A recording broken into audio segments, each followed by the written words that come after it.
এই ফ্যাসিবাদের দোষরদেরকে যেখানে পাবেন তাদেরকে আপনারা থানায় ধরিয়ে দিবেন। আওয়ামী লীগ সরকার পতনে নেতৃত্ব দেওয়া বৈষম্য বিরোধী ছাত্র আন্দোলনের সামনের সারিতে ছিলেন মোহাম্মদ আবু সাদিক কায়েম। অন্তর্বর্তী সরকার গঠন পরবর্তী সময় সরকারের উপদেষ্টাদের সঙ্গে ছিল তার ঘনিষ্ঠতা। ক্যাম্পাসের বিভিন্ন ইস্যু নিয়ে শনিবার দুপুরে ক্যাম্পাসে ক্রিয়াশীল 10টি ছাত্র সংগঠনের সঙ্গে বৈঠক করেন ঢাকা বিশ্ববিদ্যালয়ের উপাচার্য অধ্যাপক ডক্টর নিয়াজ আহমদ খান। সেখানে ইসলামী ছাত্র শিবিরের প্রতিনিধি হিসেবে সাদিক কায়েমকে দেখা যায়। তিনি সেখানে ছাত্র রাজনীতি নিষিদ্ধ না করে এর ব্যাপক সংস্কারের দাবি জানান।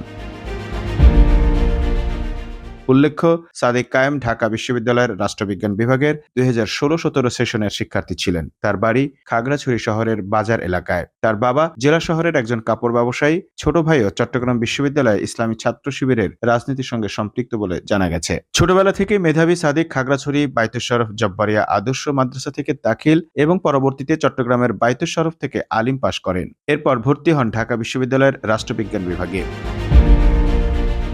মেধাবী এই তরুণ স্নাতক ও স্নাতকোত্তর ফলাফলে নিজ বিভাগে তৃতীয় হয়েছিলেন। স্নাতকে তার সিজিপিএ ছিল 3.78। তবে স্নাতকোত্তরে তার সিজিপিএ কত ছিল সেটি জানা সম্ভব হয়নি।